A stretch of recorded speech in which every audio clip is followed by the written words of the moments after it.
walked through pressure, and I never folded. Every scar I carried made the vision bolder. They talk loud, but they never showed up.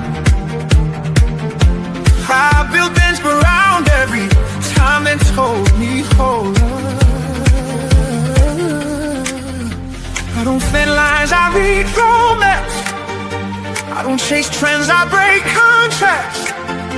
If I say it, then I stand on that. Truth hit heavy, yeah, I live like that. My name is William Rochelle. William Rochelle. But you can call me Bill. Say it again. You can call me Bill. This is UBU-Live. Say it right now. Every voice, every truth break out. No disguise, no pretend. I don't bend, I ascend. My name is William Rochelle. William Rochelle. But you can call me Bill. Bill. Yeah, you can call me Bill. I've been quiet, I've been loud, I've been lost, I've been found, I've been counted out too long. Now the doubt can stay around. Big Willie Rat, I move a rhythm, I don't wait my turn. Built from the fire, every lesson I know permission needed. I rise complete, every step got bounce, every word got beat. My name is William Rochelle. William Rochelle. But you can call me Bill. Bill. Say it again. You can call me Bill. This is UBU-Live. Stealing right now, all together. This is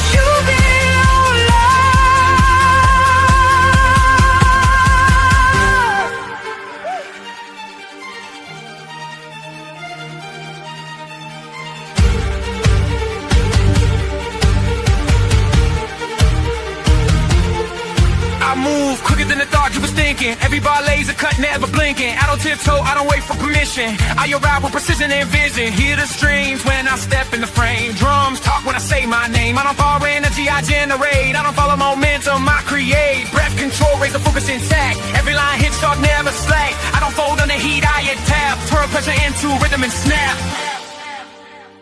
Brixley verse 2, I've been built for the moment, the shift and the climb. Every second I'm bending the limits of time. No fear in my cadence, no break in my stride. I don't ride the wave, I designed the tide. Watch me weave through the bass and the sound. Every beat feels seismic now. I don't ask for space, I expand. Every mic turned fire when it touched my hand.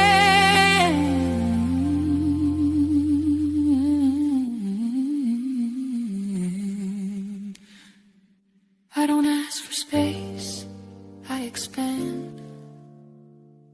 Every mic turn fire when I touch my hand.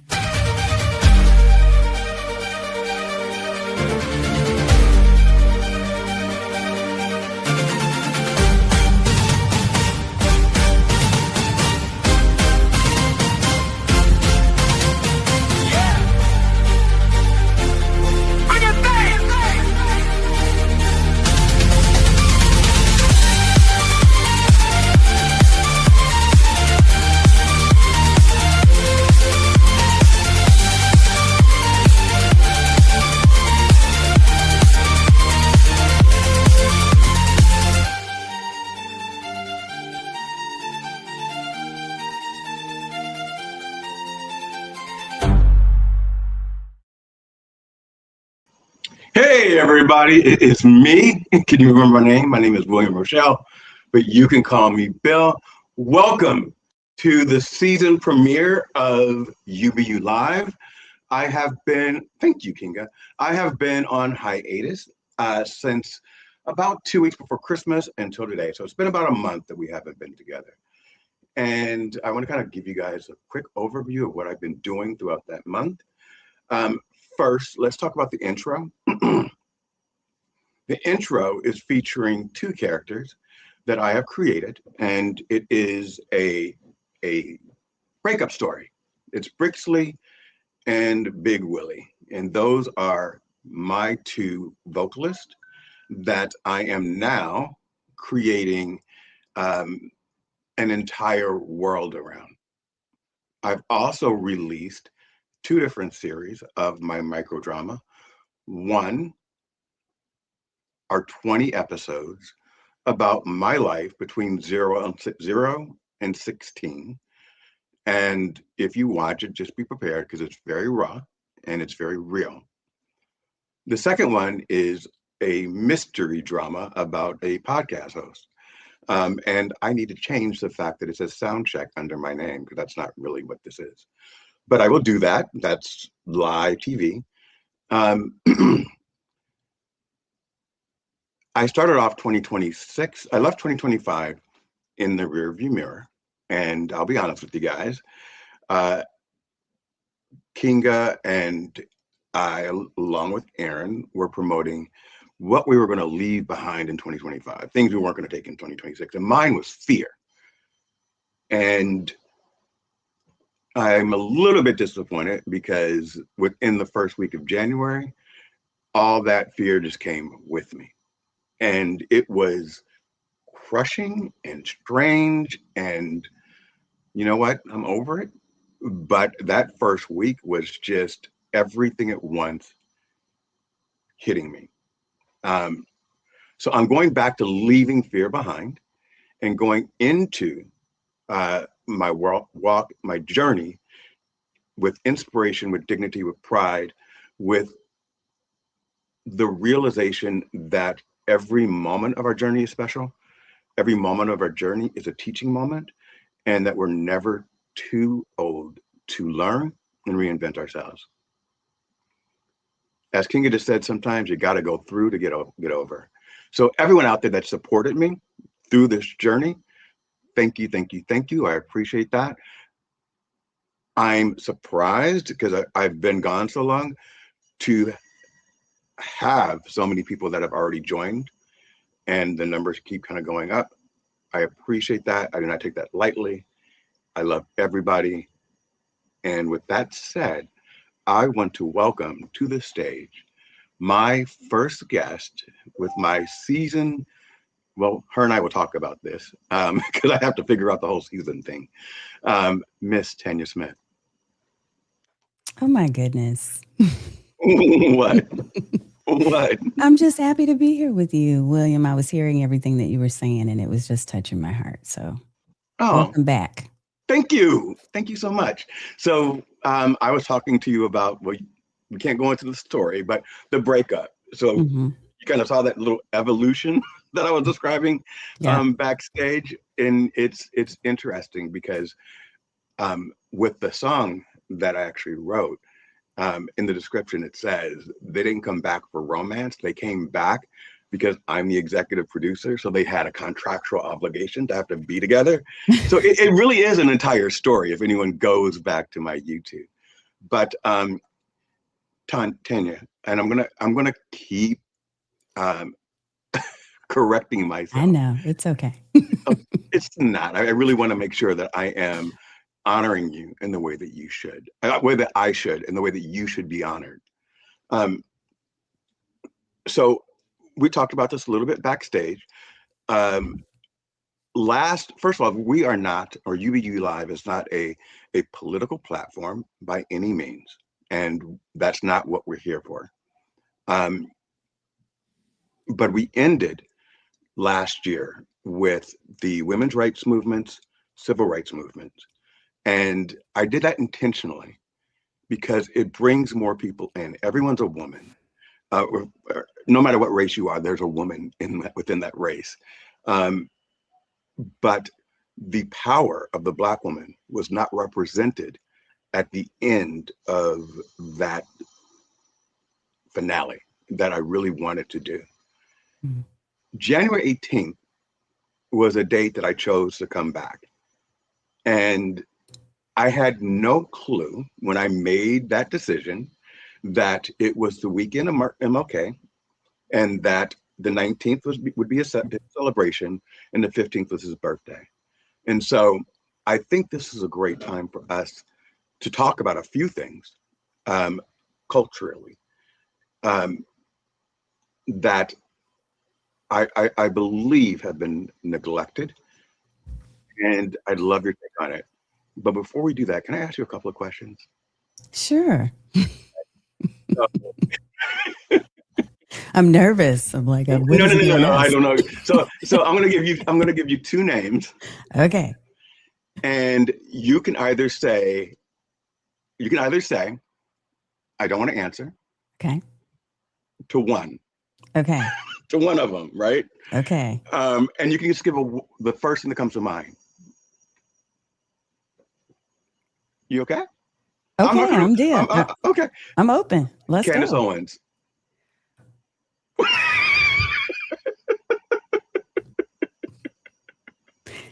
Okay, here. What am I? Wait. What do I get to respond with? The first thing that comes to my mind? Or yeah, first thing that comes to your mind. Or take the black heart away, or whatever. So I'll give you both of them. You can say, I want to talk about one. So Candace Owens, Stephen A. Miller. Oh. Those are your two options. Oh, bless your heart. Oh my goodness. With both of them, I just, wow. There you go. Wow. That's your answer. My answer is absolutely wow. I am baffled by the words that come out of their mouths. Perfect. And we can stop there. That's safe. That's a safe answer. Yeah, absolutely. How has your 2026 come in? Oh, I'm going to say this. You know, you were talking about some struggles and being challenged, if you will. And I have definitely for the past year my family has dealt with a number of challenges. And so towards the end of the year, 2025, I was hopeful and I was like, okay, so we get to do a reset. And then a few other things crept upon us. My husband was diagnosed with cancer back in 2015 and overcame it. Within the past 6 months, we've learned that both of our dads were diagnosed and one with stage 4. And so, yeah, it's been a ride. That's just on top of everything else that's been going on. It's been a ride, but I'm going to tell you this. What I am finding is that our resilience and our ability to be able to get through it's miraculous. It is life-saving. It is not just about, and I know people talk about the whole trope of Black women and strength and all of that, right? But I really do lean fully into the power that I saw my grandmother and my great-grandmother and my mother and her sisters, my aunts. I've been surrounded by women all my life and very strong women. And I think leaning into that has helped me to be able to be the support and the rock that the rest of the family needs for me. Meanwhile, I'm also recognizing that it cripples you when you don't take the time to care for yourself. And so I am making some intentional decisions moving forward in 2026 that I started making last year because of all of the things that were snowballing. I'm leaning fully into the fact that I can be strong, but I can be soft and not even soft, but I can be adaptable and I can be forgiving and I can be gracious and I can be all those things at the same time. I'm just giving myself the grace to do that and to sit down when I need to sit down. So instead of saying every week I'm doing lives, I say most Thursdays. Yeah. Yeah, you have to. That's a challenge, I believe, that Black women have more often. I think this is an opinion, everyone, but it's the strong Black woman. And sometimes you need to lay down that cape. Sometimes you need to take it off. And I think, and maybe you can speak on this a little bit, but in this moment, strong Black women have told America what to do very strongly, and they've been ignored. And all of a sudden people are like, well, where's the community? This isn't our fight. Like, it is our fight, but we warned you. And I believe the power in stepping back is that it's forcing everyone else to come forward. And just as a optics perspective, we do understand that if we're in that group, we're going to be considered thugs. We're going to be considered whatever you want to say. And that's when the violence starts to occur. We become the target. We become absolutely. The focus. Yes. Yes. And it's one of the reasons I literally have had to pull back when it comes to social media. I was very vocal. I mentioned to you before, and a lot of people don't know this, that my mother was a very active civil rights warrior. In my younger years as a child, I was apparently deemed gifted back in the day, right? And had taken these IQ tests and all of these different things. I ended up skipping a couple of grades, which is how I ended up going to college at 16. A lot of people do not know this story, so I don't know why I'm telling you this. But go ahead. Somebody must need to know. Yeah. Because of where we were in a lot of the southern states at the time. We moved around a lot. My mother was a nomad for a couple of different personal reasons, but what ended up happening is she fought because they would not believe the test scores. They didn't believe the IQ test. They were like, no, there's no possible way. With her background and where she comes from economically, she can't have this type of a high score. And so my mother fought and ended up homeschooling us at different points, almost to the point of being arrested for doing homeschooling in the place where we were. So a lot of things ended up coming full circle. Even within the last week or so, she received something. It's funny because she just received something saying that this particular city, this town would like her to come back in celebration of Black History Month because of all of the different changes she made simply by being vocal and standing up for herself and for her children. And they want to celebrate her, which I thought was really interesting. I'm like, okay, I'm glad y'all are doing this while she's still alive. And they just did that during this time? Yes. That's phenomenal. I'm almost 55. We're talking about when I was 10 and 11 that these things happened and nobody cared and nobody wanted to support her then, right?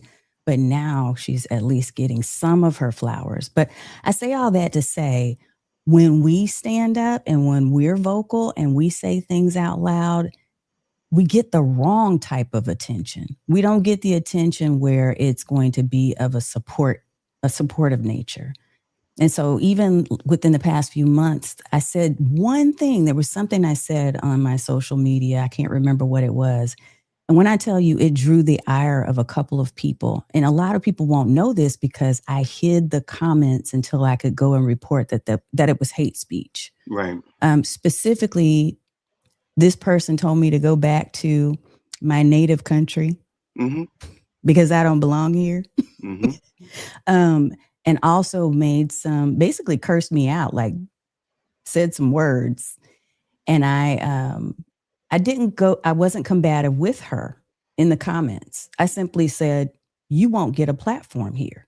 Yeah. Like, I know what you're trying to do is you're trying to bait me into a conversation so that we can be arguing and that will get you some attention because you see that this post is getting visibility, but I'm not going to let you have my platform. So she ended up going away eventually because I said that and just wouldn't engage with her. And like I said, I hid her comments so nobody else saw them. And that's what she wanted. So I think sometimes we have to take the air out of the situation. And instead, what happens is we get baited into these engagements, these arguments, and these conversations, Bill. And then we become the bad guy. Absolutely. 100%. And and it is very interesting. Um, I read someplace that in regards to what happened with Renee Good,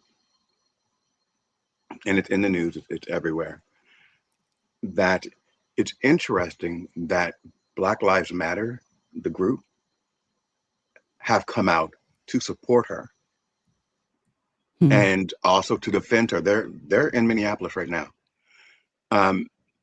While at the same time, the All Lives Matter people are defending the person that shot her. And that's the difference between the two. Black Lives Matter because we were on fire. So if a house is on fire, you put that fire out. Mm-hmm. But they also defend humanity. So it didn't matter that whether or not it was a Black life or a white life, the way that that occurred for the community was an injustice. Right. And we had to stand up.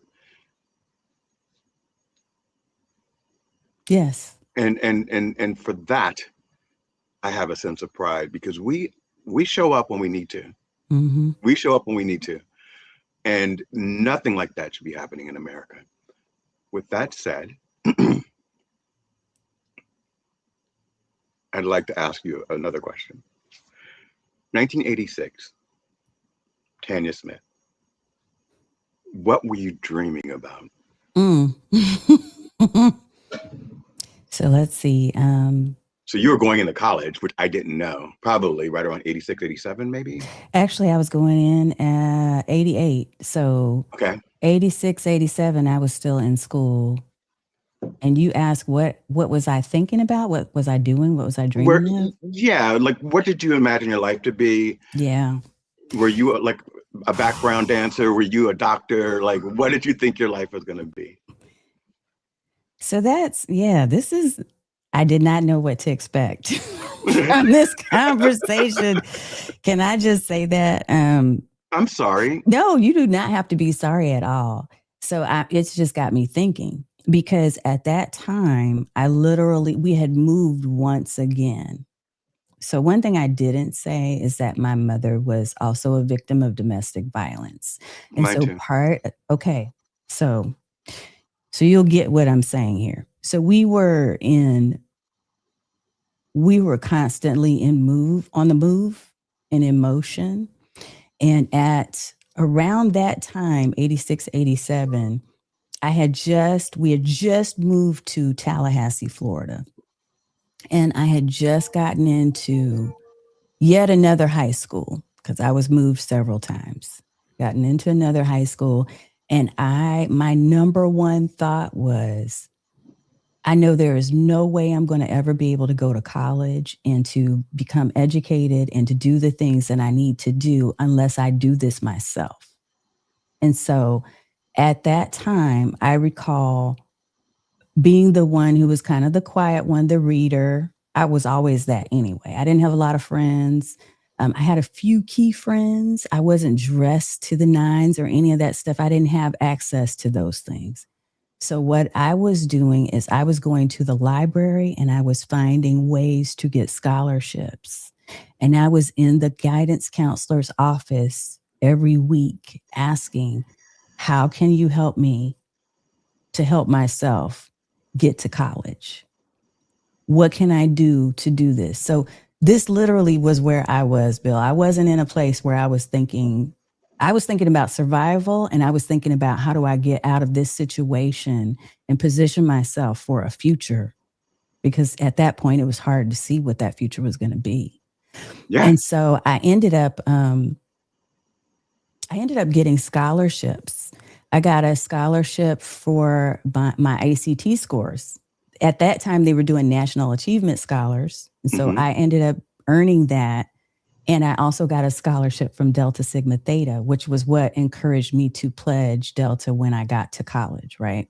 Okay. But all of that work, all of that focus was, how do I get out of this situation? So those 2.5 years before I graduated from high school, it was all focus. And I know that's not normal, and that's probably not what most people would have said on here, but that was where I was, is I needed survival, and I needed to help my brother and sister to be able to get through what we were going through, but I also needed to get out. Like, So let's kind of clear that for a second. So yeah. I needed to get out because my mom was in an abusive relationship, but then she became not my biggest fan. She wasn't a big fan of me. And we'll just talk about that. Actually, look at the microdrama, 0 to 16. Perfect. When you said you needed to get out, Yeah. did you need to get away from your mother, or you just needed to get out of the mindset? Kind of, let's focus on that, All because of there's the two different things. above. Really? All of it. All of the above. Okay. Yeah, it was, and I can't go too deep. It's okay. Because, It's okay. dirty Yeah. laundry and all of that other stuff. But I'm just going to say it was very, definitely mindset, but just the situation, the environment overall was not a healthy one. And it was time for me I needed to make some decisions. It's sort of like, when you're a kid, you make a decision, and this, I think, affects a lot of adults. You either make a decision to do and mirror exactly what it is you're seeing happening in your life, or that you're going to move away from that and never do that again. And so I was Absolutely. very extreme to let me remove myself and never be that, do that. I don't want to mirror everything I'm seeing in my future. In my future, I want to leave all of that behind. So yeah, it was a very, it was a difficult time, Bill. It was. Yeah. I'm sorry. I'm first of all, if I have opened up a Pandora's box, I apologize. No, don't apologize. Because And I could have said, I don't want to talk about that. yeah. But the interesting part about that to me is when I talked about my microdrama, it's from 0 to 16. Yeah. Because at 16, I no longer had a place to stay. So I had to figure it out. Yeah. And figuring it out meant a lot of different things at 16. And It does. I don't want to share everything on here because I've already released all of that. Yes. And yeah, so it took me a minute to release it. And there was a part of me that thought, don't release this until after your mom passes, or, Yeah. but it was eating me up. And so what I recognized was that this isn't her story. This is my story through the lens of a child. Because what I'm going to say, people need to understand. 14, 15, 16, those are children. I don't care what someone may say out there about a Absolutely. 14-year-old girl not being a child, but an 8-year-old is. No. Those are children. Those are children. Those are Plain and children. simple. And you can get taken advantage of as a child at 14, 15, and 16. Yes. That doesn't have that security of love unconditionally at home. And then you kind of couple that with the first 8 years. My dad died when I was 8. So the first 8 years of my life, that man set my mom's hair on fire. He held a gun to her head. And my cousin, Bill Scott, who is in, well, I don't want to say where he's at right now, but he's out of the country. And I think he's crazy for doing that. He said, and I don't even remember this, but we used to drive around looking down alleys for my dad, who was a heroin addict. Yeah. and that our parents would send us. So, you know, if he was a heroin addict, we weren't in the best neighborhoods, and say, walk down there and see if you see him. Now, I don't remember that part. Yeah. My cousin, who's like a year and a half older than me, he Mm-hmm. remembers it vividly and says, even remembers us picking him up and dragging him into the car. So that was like the first 8 years of my life. And then when I thought it was over, it's kind of spiraled again. More happens. Yes. Yeah. So Mm-hmm. you when people ask me questions such as why do you get nervous, or why was the first 7 days of January so hard for you? Mm-hmm. Instability, both financial, Mm-hmm. right? And where I'm going to live, how I'm going to eat, those are triggers. Yeah. Those are major triggers for me because Yeah. I've had to survive with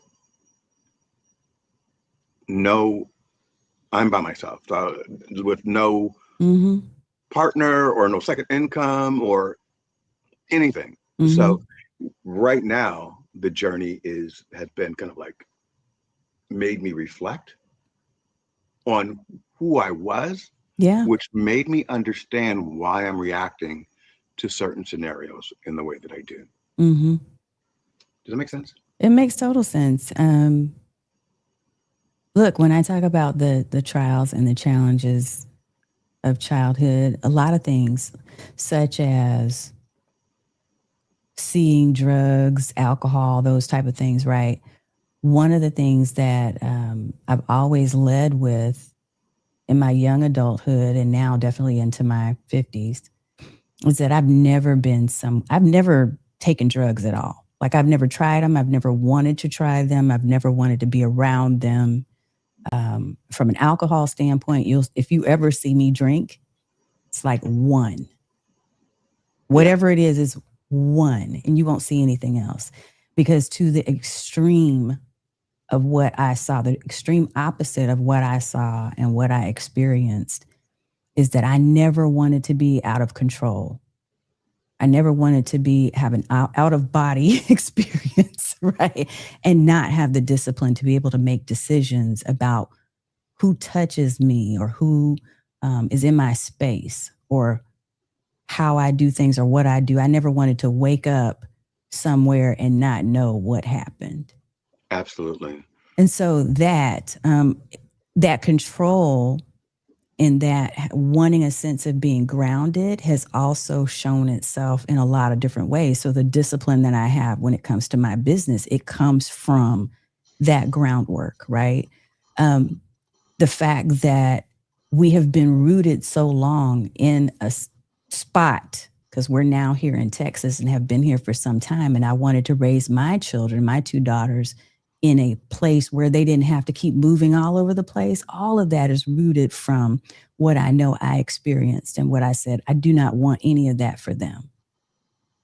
And last year, some of the upheaval for us happened, Bill, because my husband, who is my rock, after years of working for this company where he was away from our family. For the last 16 years, he was in Asia working, simply sacrificing to make sure that our family could put food on the table and that we could be successful and keep the girls, we didn't want them in the situation that either of us was in growing up.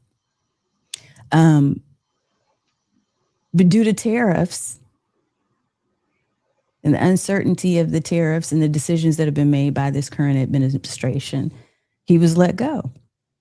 And we thought, oh, well, we'll be able to bounce back quickly. With your background in the military and all these other things that you've got going on, this should be no problem. To this day, he has still had trouble finding employment. And so between that, the dads with the cancer, there's some other things that I won't mention on here because it's way too much. Absolutely. But it's a lot. And so when you hear people say that everything's okay right now, it is not okay. It is not okay.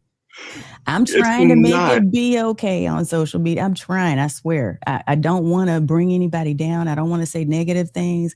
But there are a lot of people that are struggling right now that used to be able to pay for healthcare bills and medical situations, but now because of where things are, they can't. There are people that have been employed for many, many years, not because they're Black, but because they were good at their jobs and what they did. And now they don't have a position because of whatever, because only the Black and brown people in this particular situation I'm thinking of were let go. Right. So I'm saying these things to say the reality is we still have to keep the face on. We still have to keep going and doing the things that we've always done, but still with the reality of, yeah, I know, but these people over here have a hatred for me simply because of the skin color, and they're making decisions that affect my economy simply because of the color of my skin. And that is not only dangerous and scary, but dang, it's sad. It's heartbreaking. The way that you said that was 10 times nicer than the way that I would have said it. And I think because of the way that you said it, people heard it. One of the challenges that I have, and I struggle with all the time, and you touched on this recently on one of your lives, is understanding. First of all, there's a thing that we understand, which is called code switching. Yes. And so it's what version is supposed to arrive? Yes. So who do they expect to see? And how are they expecting to see it? And so when we deliver messages, we can't sound angry. We have to sound measured, because then we get stigmatized. We're angry, and then our message gets pushed down. Yeah. One of the things that is going to offend a lot of people, but okay. A lot of people say, I don't talk about politics. How can you not in this moment? Yeah. How can you not? Because you're taking a side to be silent. Yes. You're choosing to allow people to get shot in the streets because it might affect your brand. Yep. Now, I am in trouble because I need a job. I have built several companies, and my company, the one I owned a company for 12 years, and it closed in 2021 because of COVID. I started consulting. I've had one gig for a year, one gig for 6 months. But every day I've been putting my resume out there. Yes. And crickets. Yeah. Literal crickets. So when I was listening to you saying, who's supposed to show up? Are you a influencer or creator, or are you a coach and consultant? I'm neither, Tanya. Yeah. I started doing my podcast because I'm in my late 50s, so I could be your older brother.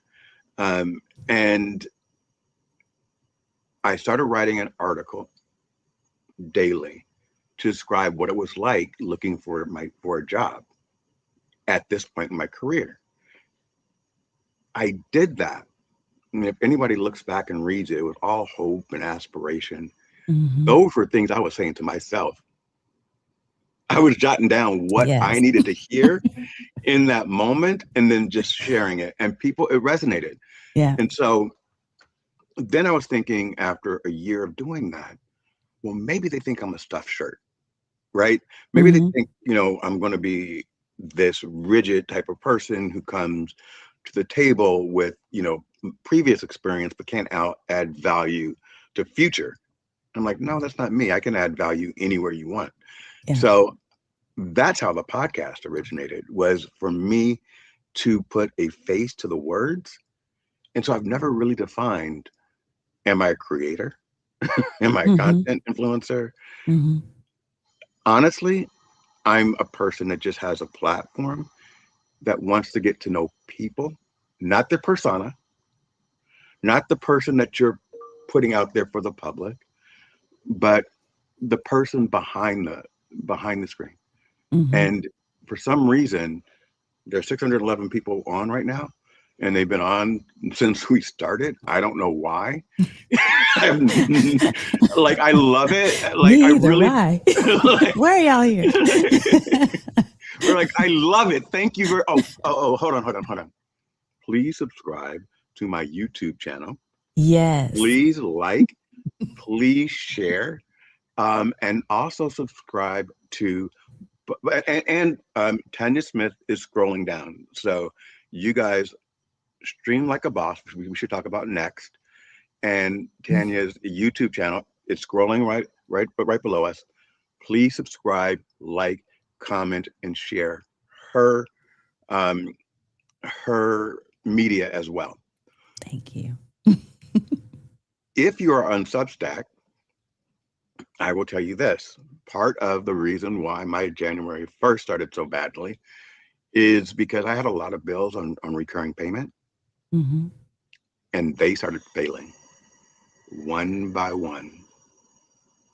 Meaning, like, my StreamYard account was like, it's deactivated. Yeah. My internet was going to be deactivated. My Mm-hmm. cell phone, all of it. So I got to the point where everything is dry, like bone dry. Mm-hmm. So if you're out there, you can pledge $13 monthly. That will help me out a lot. And the reason why I'm saying that in this moment, number one, is because I'm bad at telling people to subscribe. Yes. I'm bad at saying, hey, pledge a gift. And then I recognize that Don Lemon and Aaron Parnas and Midas Mighty, they're always like, hey, keep us going. Make sure you do this. That's yeah. right. So, like, y'all pay me, please. Please. It is, I'm scared. And I'm leaving fear behind. So I'm trusting that things will work out. But, there's a lot going on. There will work out, William. Make sure that you tell people too, he's at William Rochelle on Substack. Make sure you tell people that, because I want them to know how to follow, and I'll make sure I share this as well. Look, it's real to feel scared. It's real to be concerned right now, because it's not, for a lot of people, it's not a good time. And I think a lot of people are wearing masks. We were talking about masks a little bit ago. A lot of people are wearing masks and acting like it's okay. Part of the reason we do that is because we don't want people to know. Like, I see somebody right now. yeah, right. Yeah. She knows. Like, we don't want people to know, but then again, if they don't know, they can't help. Those who are able to be in a position to help can help if they know your situation. Yeah. And not everyone is for our good, Bill. I know that too. Right. Everybody's Absolutely. not rooting for us and cheering us on. But what I will say is this: open mouth, open store. Closed mouth, closed store. 100. So you don't tell people, they really don't know. Right? Absolutely. If you don't, so ask. And it's interesting because people, I think, assume that because we can go on Mm-hmm. and we can turn a camera on and we can speak to a crowd of people, that our lives are just running perfectly. Yeah. And I can say for sure, I've had a fantastic life. This is a moment, but this moment is crushing. Yeah. Crushing. And not just for me, but, the people closest to me, I shared this with you earlier, are going through transition. Yeah. And, that's difficult because their lives are uprooted. And I've always been that source of comfort and support, both emotionally and financially. And I can't do that. And it makes you feel like crap. Yeah. I get it. And what I'm just going to speak into your life right now, Bill, is positive energy. Not only positive energy, just encouragement to keep going. And one of the things that I found myself doing really is just every day thinking, okay, what do I do today? And not wallowing in where things appear to be, because I know that this is just a moment. It's just a season. Like you said, it's a season, and we have to go through in order to see the other side. So regardless of what may come, if you can get up and put your clothes on in the morning and look outside of a window, you're in good shape. You're in better shape than some right now. Absolutely. And what I'm just hoping is that you continue to just take every day one step at a time. This is what we have to do. Every day, what do I do today? What's next? And stop worrying about, I can't even try to estimate what's going to happen in 5 years. Who knows? Yeah. That's an interesting segue. What's going to happen in 5 years?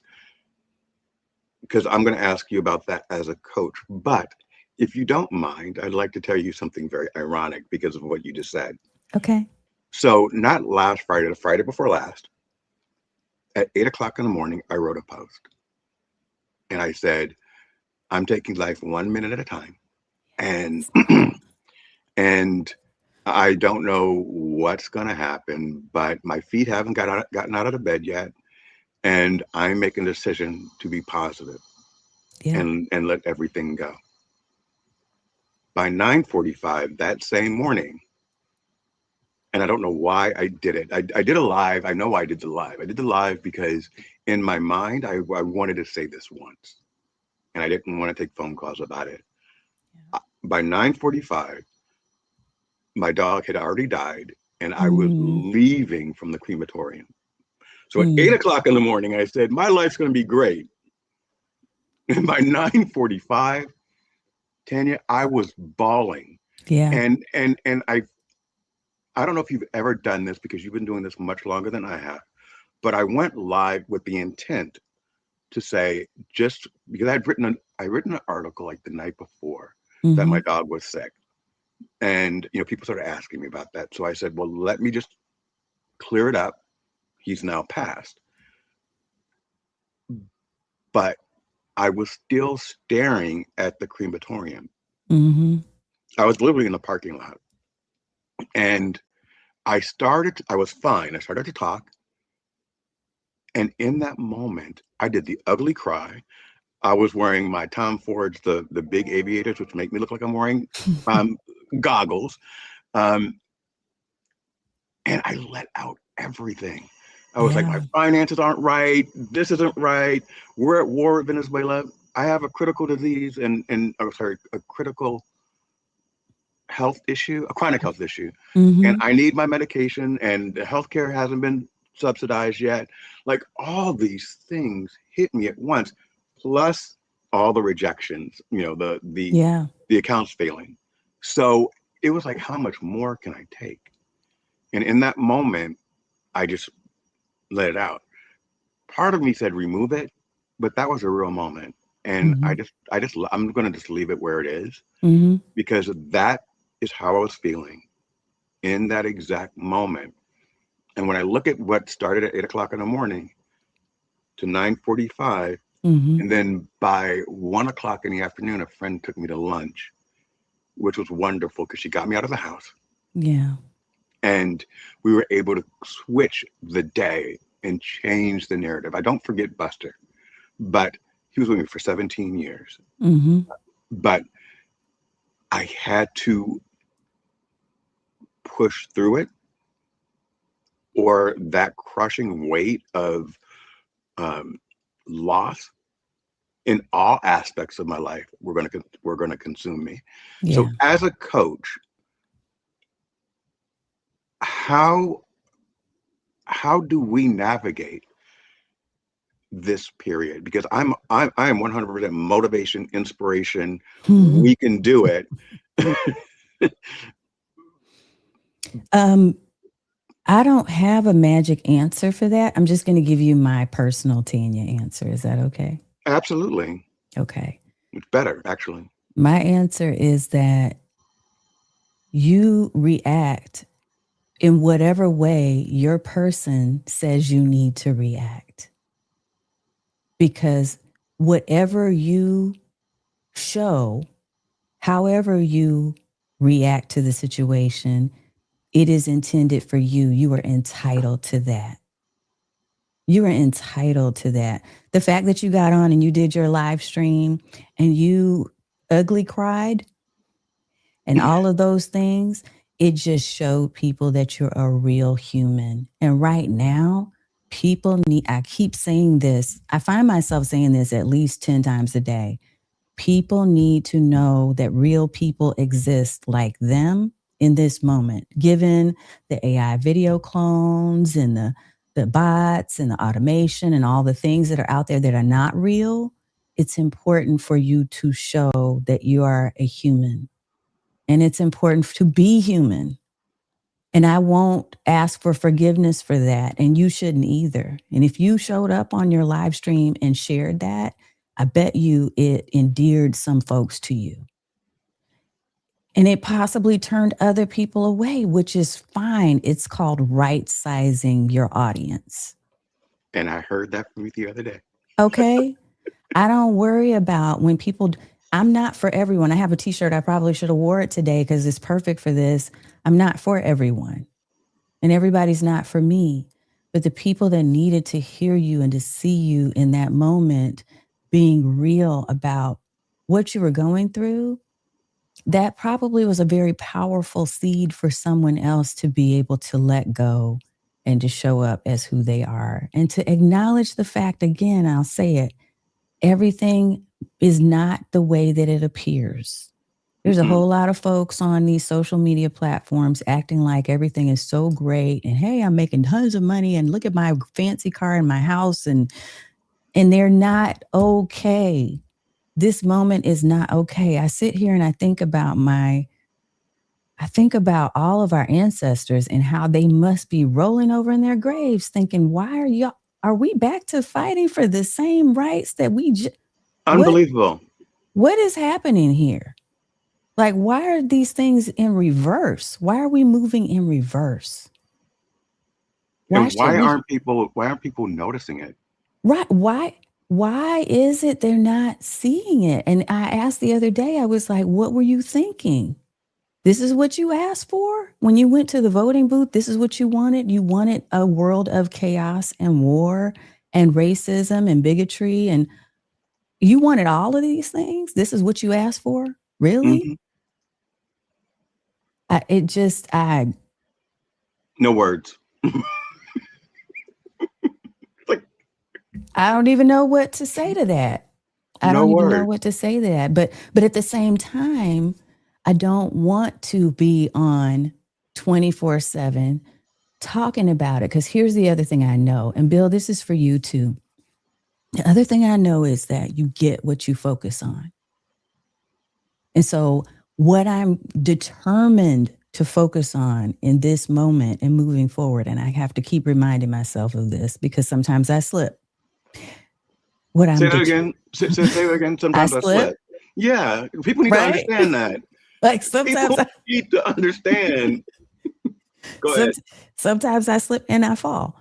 I think I have to remember that we can do the things that we need to do in order to survive right now. And when the time comes for us to be accountable and to take action, we need to be responsible and accountable to take action. When the voting booths open again, we need to be up in the voting booth. And we need to be educated and informed every single time there's an opportunity to vote. Every single time there's something within your power to do, you need to do that. But I will not sit and watch the news 24/7. I will not sit and watch someone complain and talk about bad and depressing things all day because I got enough depressing and bad things that are reality in this moment, right? So what I have started to do, Bill, is I sit down at night before I go to bed because I want to focus on this before I go to sleep, before the subconscious kicks in. And I write 3 things I'm grateful for today. What are the 3 things I'm grateful for in this moment right now? And I just have to keep reminding myself that I know that there are things that look like they are heavy and it looks like there's no end in sight to it.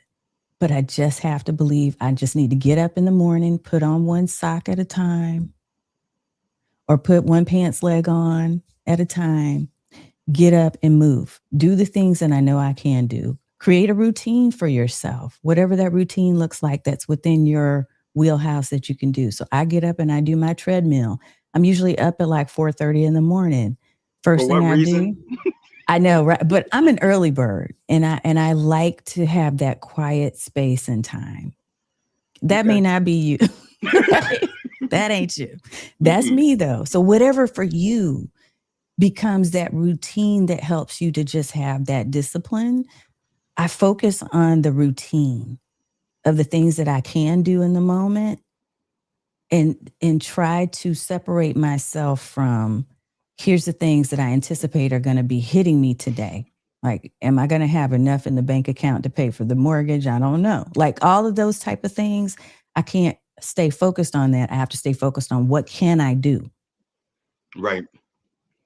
What is it within my power to do in this moment? And that's the way I'm operating right now. And so what can you do in this moment, Bill? What is it that you can do? Because you know all the things you can't do. What are you thankful for? What are you hopeful for? And stay focused on that. Yeah.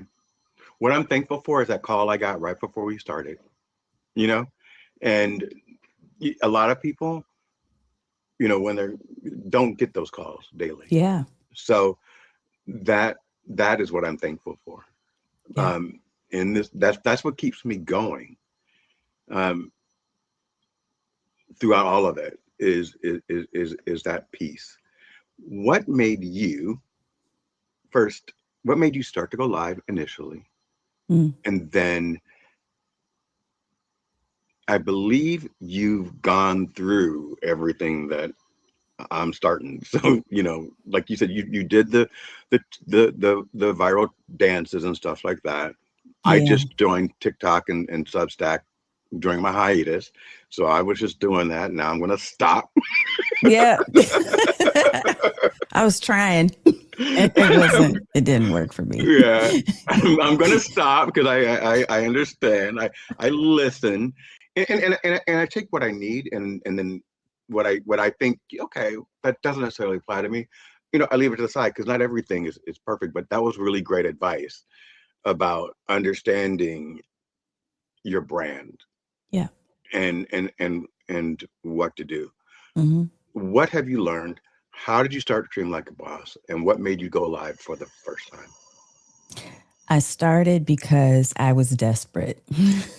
I was desperate. I was trying to make a decision about whether or not I was going to continue to play in this digital space, because my reach was just taking a nosedive, and I wasn't getting the type of views and the visibility and things that I used to get when I was just posting texts and a few images here and there. It wasn't happening. And so I had to make a decision. And what I always like to say is that when you do the things that others won't, you get the opportunities that others don't.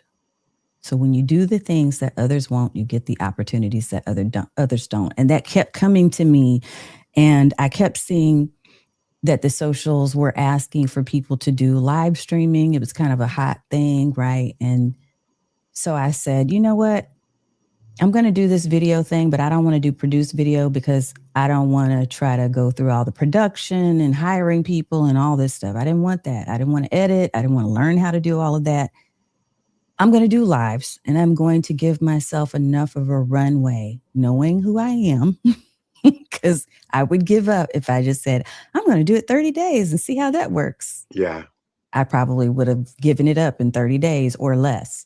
So I said, I'm going to try this once a week for a year. I actually started with 2 times a week for a year, but I was grossly underestimating the work it took. And so I started doing a live stream once a week, and there were crickets. Nobody was showing up. But because I had committed to myself, I'm going to try this. And if I'm going to try it, I have to do it long enough to see what's possible. And I ended up starting to see that if I didn't show up, people were in my inbox or emailing me and saying, hey, I thought you were supposed to be on camera at such and such time. Where are you? Like, we missed you. And then as I started to get even more consistent, there was community being built in the chat. There were people that were showing up on a recurring basis that were like, hey, talking to each other and talking to me. And then they were like, hey, we want you to create something, like we want a space where we can continue this conversation out of the chat. Yes, Stacy, crickets to cash. So I think that it has been just an adventure. I feel like doing live has created conversations. Yes, Peter, that is beautiful. That's exactly what happened. Back against the wall. Yeah. And I did not know what was going to come out of it, but doing live streams and getting on camera showed me a mature part of myself that I didn't know existed. I began to grow professionally, become a better speaker, really learn how to reach out to people and connect. I'm a big introvert. Me too. Are you too? So yeah. But I learned through the power of live streaming how to show up for myself and also to be a model for other people to see what's possible. I didn't have to be like somebody else who was the extroverted, high energy. That's not me. A couple of people have said it in here. I'm very chill. I mean, like, that's my personality. And I didn't see a lot of that on camera. And I ultimately, over time, as I learned more about myself and how I was feeling and paid attention to my emotions and what was going on when I got on camera, I learned to be myself more. And the more I showed up as me, and the more I was authentically talking about things that I like to talk about, the more that connected with other people. And on a personal growth level too, it showed my daughters what it meant to show up and to stand up and to use your voice, to show who you are and never be ashamed of what you have to say and never be swatted down because somebody didn't like what you said. Like, we learned to overcome that in the streams. We learned how to use the block button and we learned how to move, people out of the way that aren't necessarily for us, all of those things. So, yeah. I would love to talk about what Stacy said here. And Stacy Moore. Yeah. So I was introduced to you through a post that you made that someone said, read this twice. And the post that you made said, which was great. It said, I was more targeted with my campaigns, and it went out to less people, but I received more of a return on investment, basically. Yeah. I remember how I felt. I don't remember the exact words. And and someone said, you guys should read this twice. And I said, this is great, but there's two ways to skin a cat. So Stacey said, you built the relationships first, which is phenomenal. I didn't know what I was doing. So I just started talking. And so now I look up and I have followers. And what followers meant to me was validation, because I spent a year not getting anything, not having any interviews. So I didn't even get turned down for a job. It's just not happening. And so when I saw that I had my channel actually had viewership, I was like, I built something without even knowing it. Like, I didn't know it. So two things can be true. Yes. So I'm casting a wide net because I'm not a consultant, I'm not a coach, but I am looking for a job, everybody. y'all. Um, and I responded to your post in that fashion, like, hey, I appreciate what you're saying, but X, Y, and Z. Mm-hmm. And then I started following you. And I was like, oh my God, I really like what you had to say. So I read your post first, and then I found your channel. So what is the difference? And you can just say what from your head. Don't try to be nice. Mm-hmm. But in the way that we're doing these two things. Mine, I'm just falling into. Yeah. I don't think there's a difference. I think that the same thing is true. Okay. I think that there's just an approach to creating meaningful relationship, right? The approach that you have had is really my approach too, in that we're putting ourselves out there and being available and accessible to people. And the more that people tend to gravitate towards what we're saying and what we're sharing and who we are being, the deeper that connection becomes. Yeah. They call it, I believe it's parasocial. There's a psychology behind this whole idea of parasocial relationships where people see you, they read your post, they view your videos, they consume your blogs, and they feel like they know you more the more content they consume from you. And I think we're both doing that, right? Yeah. And that's what it bridges. It creates this bridge that you may not even know you're creating because you're showing up, but it's creating the bridge because people rely on the fact that you're coming back and that you're going to share more content. That to me is the power of live streaming too, Bill, is that we get to do that and acknowledge people in real time. Like you're acknowledging folks by popping up their comments on screen. And so they're feeling like, wow, okay, that's cool. Bill is acknowledging me on his show. Oh, thank you. Mm-hmm. So there's so much we could talk about, but I don't want to. I don't want to take up too much of your time. But what are three things that you want, or one thing? We don't have to stick to three, Mm-hmm. but when you enter a room and then leave it, what type of energy do you want to walk in with? Mm-hmm. And what energy do you want to leave behind with the people that have just experienced you?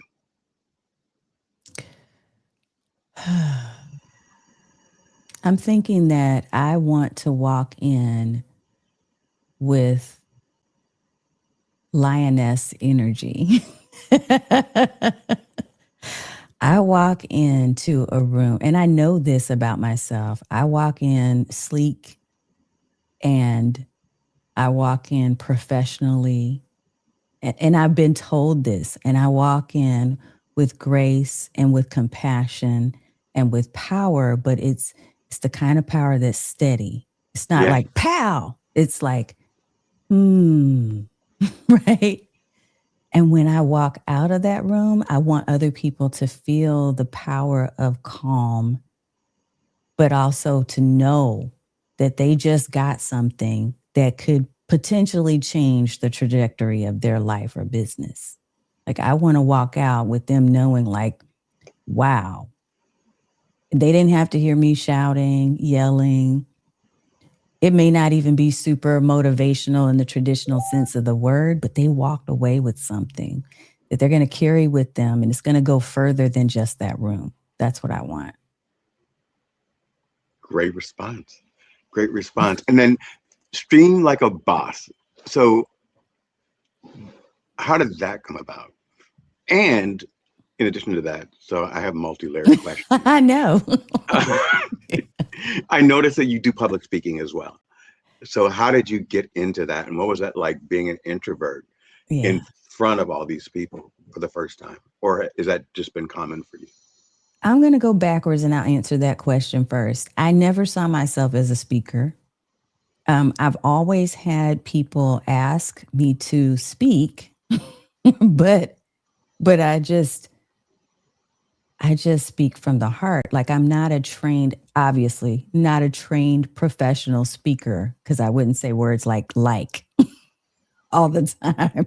And Right. I attempted to do Toastmasters and all of those things. And then it felt not right for me. But I know if at some point in the future I want to command this stage and command more money for my engagements, I will do that. It's something that's on my radar for the coming years.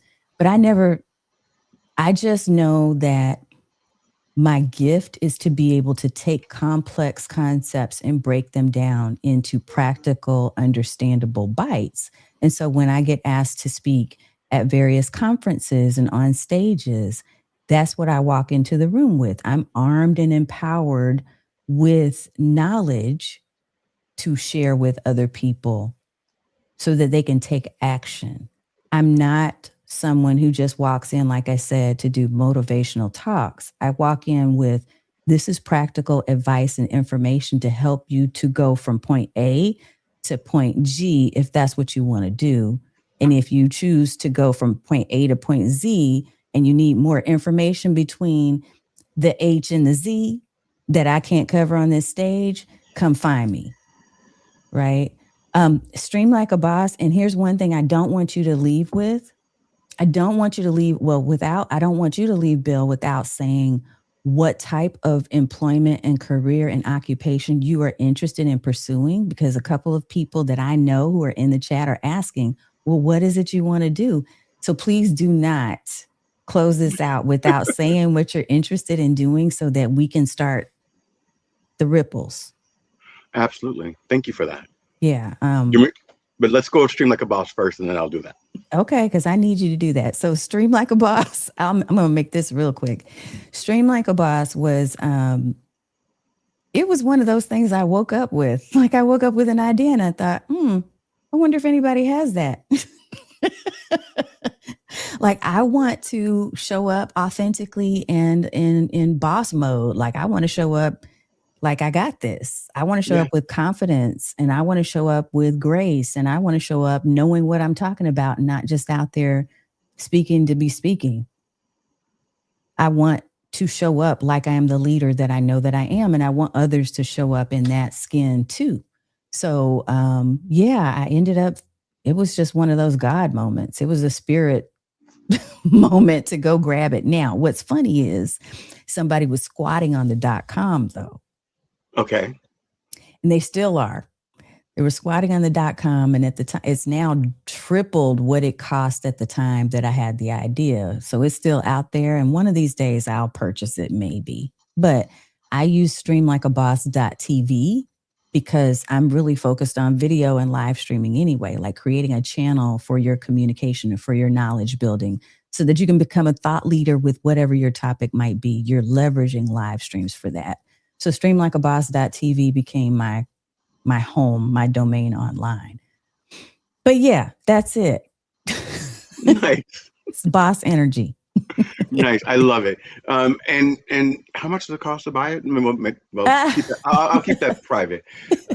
But maybe we can get people to pledge to like help you buy that. You know what I'm saying? Like, yeah. That we might need to do that. A marathon one day. We need to do that. Do you want to do that?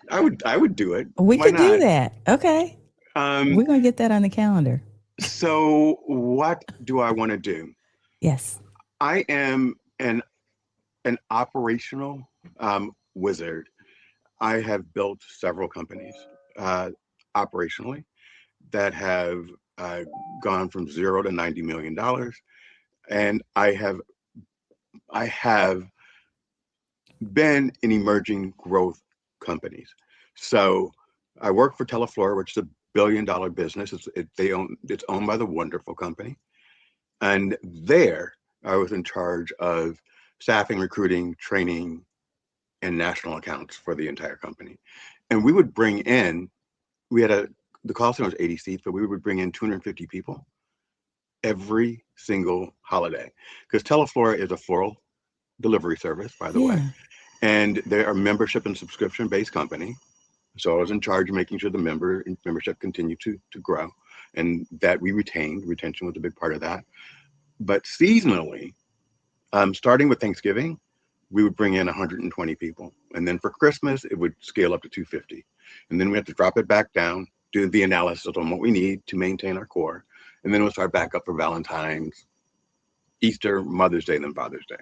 And then summer, we were always doing reinvention. Like, how do we do more with less?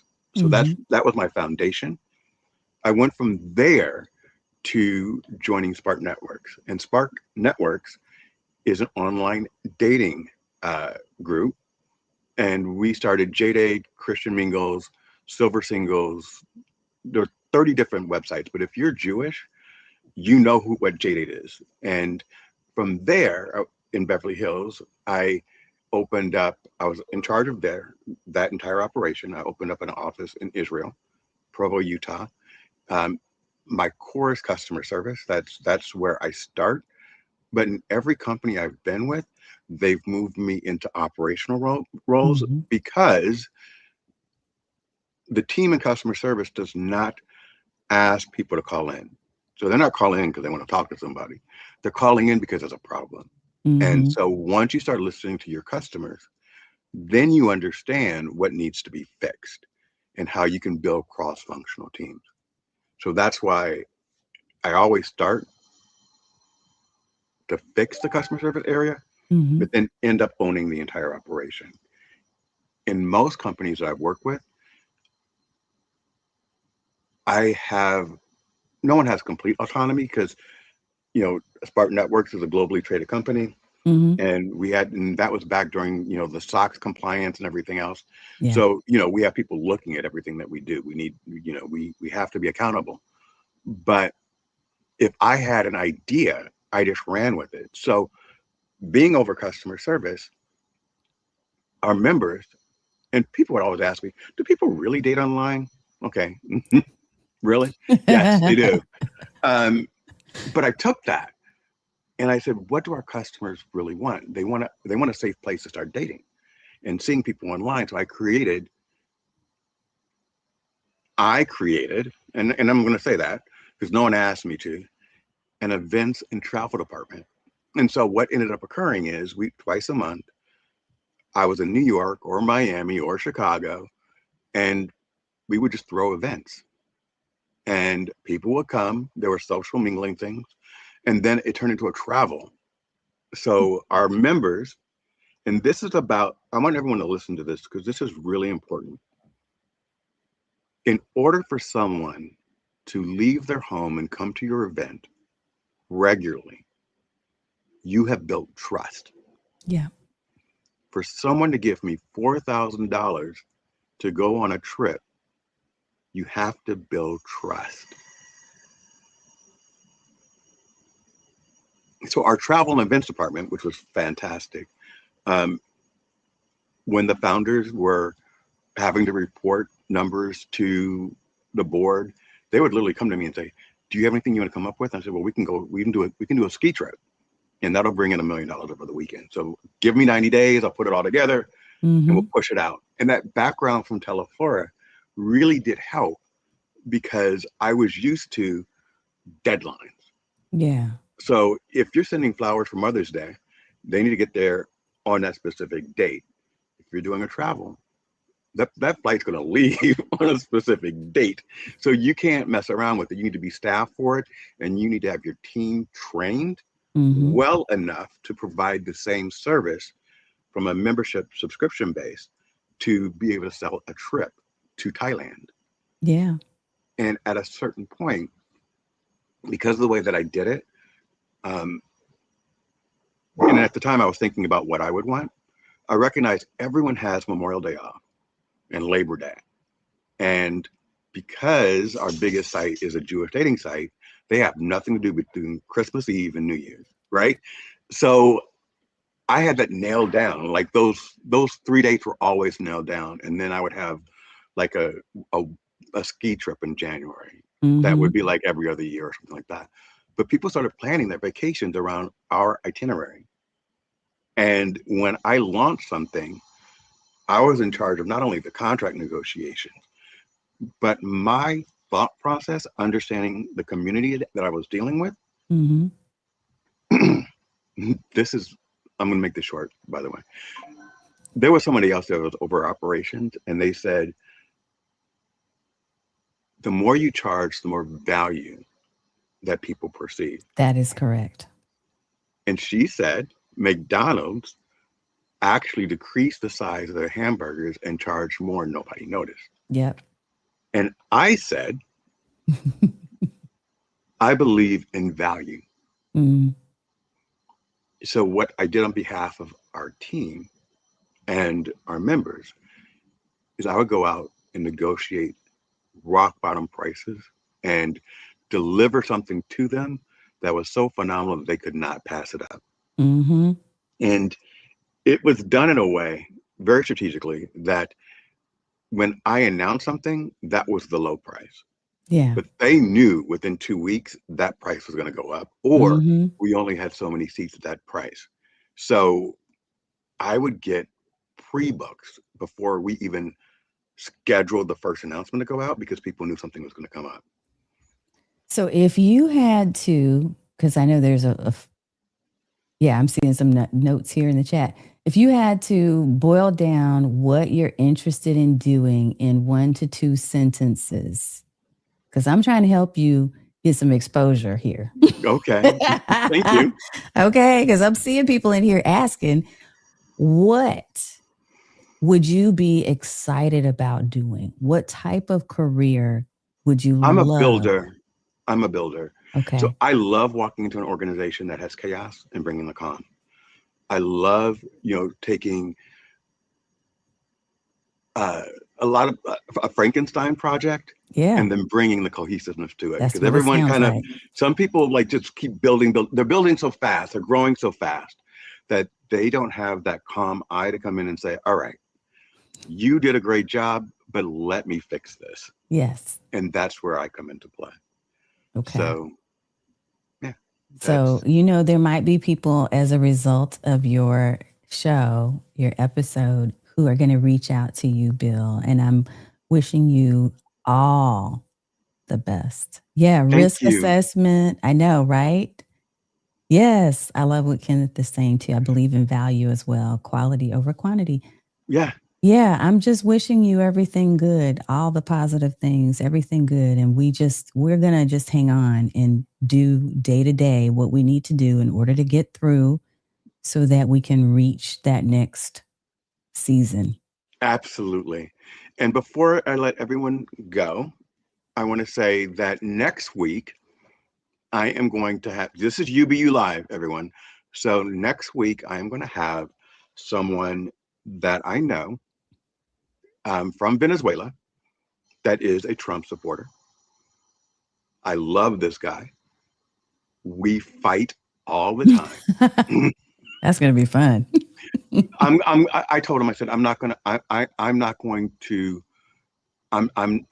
use the planet, the platform Mm-hmm. to we can do that in private because he knows how I feel. Yeah. But I also know how I was his first employer when he got here from Venezuela, and he had gone through a lot. Yeah. And so understanding what he's gone through and how far he's come, I respect that. But then there's the whole different side of it too that I don't understand. So Mm-hmm. I kind of want to hear. And personally, when we're on a conversation, personally, I can't. I'm like, I'm hanging up on you. But I asked him, I said, hey, do you want to talk about this? And he said, I love you, sure, but I'll come on. And so I want to be respectful. I want you guys to be respectful. But in order for us to understand each other, we have to have conversations with people that don't always align. Yeah. We align in values, but he's seeing something from a different perspective. Mm-hmm. And I completely don't understand that, but I'd like to know more about it. Finally, if anyone's out there in the mental health area, I am doing a show February 1st, which I believe was a Sunday, hopefully it's a Sunday, about autism. And I have someone who's raising a child with autism. and she's going to be my guest, and I need a expert to come on to kind of help guide that conversation. Okay. And she's going to talk about her challenges and her successes. And I know that with autism, there are various spectrums. And I just want to make sure we have the right person that can help us understand what it's like and kind of give her some tips or just share, because I believe the more that we expose each other to different things in the world, the better understanding we have of us as Americans living in the United States. Yeah. So, autism specialist. And next week, we're talking about someone living in Florida on asylum that is not afraid of ICE. I just don't get it.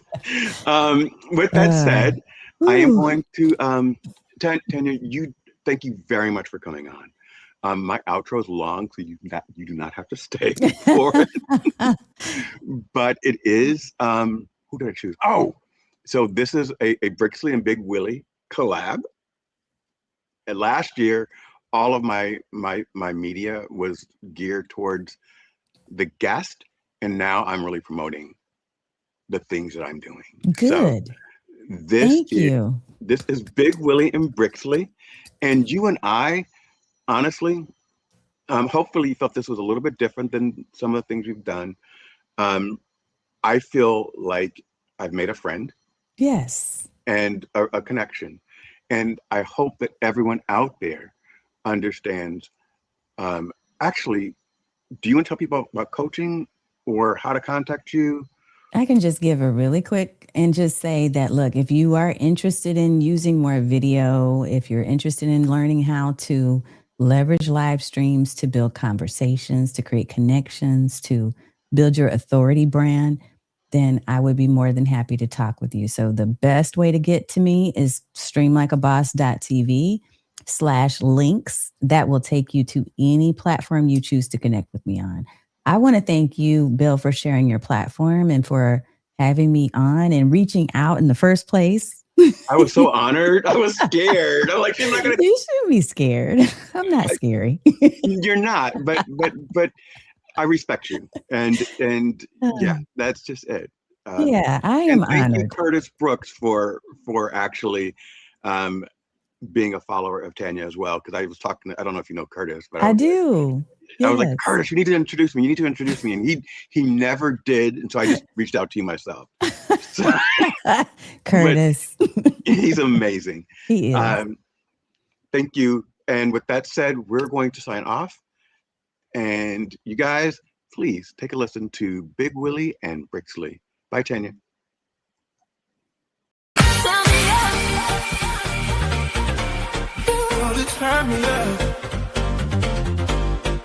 This is not a moment. This is a moment. I'm here, hear me. I refuse to live in fear. Not today, not this year. If the ground shakes, let it. We don't break, we get clearer. Unity is more than love, more than words and prayers. Stand with me, don't fall now, we rise because we can. Say it again, louder, right here. Distractions everywhere, noise by design. They flood the feed and numb the mind. World on fire, they call it fate, I call it power, miss my legs. People dying still, they stall. Health reduced to protocol. Jobs erased in breaker time. They say it death like that's not crime. Feel so daily, prime time. Package neat with a headline. That's too much, you're a threat. That's how I know we ain't free yet. That part. Tell the truth. I'm not loud cause I love the sound. I'm loud cause silence shuts us down. I refuse to live in fear. Not today, not this year. If the system cracks, let it. We'll fall, we get clearer. Unity is more than love. It's the work we share. Stand with me, don't fall now, we rise because we can. Right now, together, no fear. we sacrifice. Single moms choosing red or bread. That's not policy, that's bloodshed. They sell hope like it's rare. Say be grateful just to be here. I'm not angry just to shout. I'm angry cause I figured it out. Screams go while the truth goes up. They burn a line, they miss the mark. I won't sing soft just to fit the story, not counterfeit. If we don't speak it, that's right here. Truth don't whisper it up here.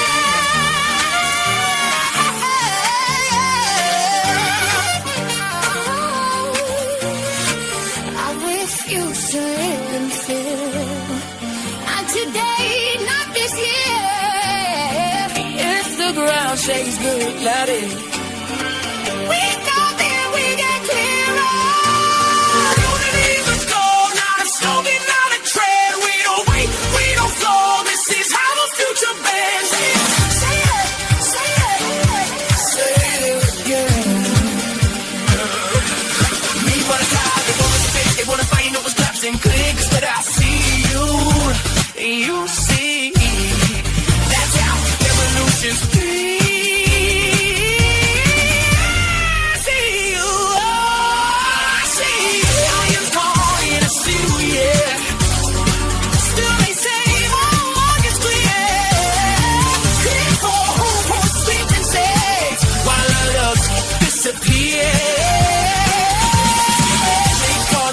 I call the lane by people slip for the everyday. I won't wait for permission slips. Tell you, we preach lips. Enough, no one. Tell him. We say we need repair. Systems built to actually care. Let's pretend I can't pay. Smiles us, you mix and cry.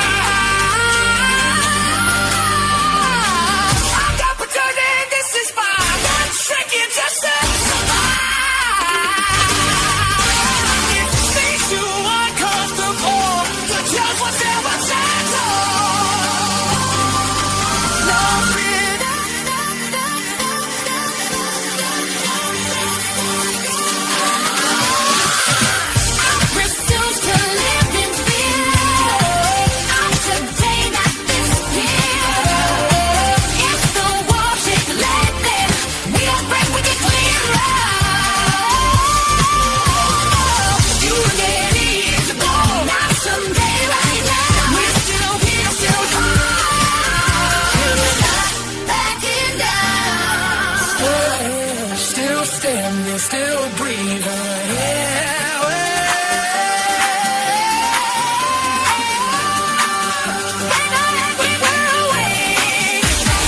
and we're done asking for strength. You wanna win.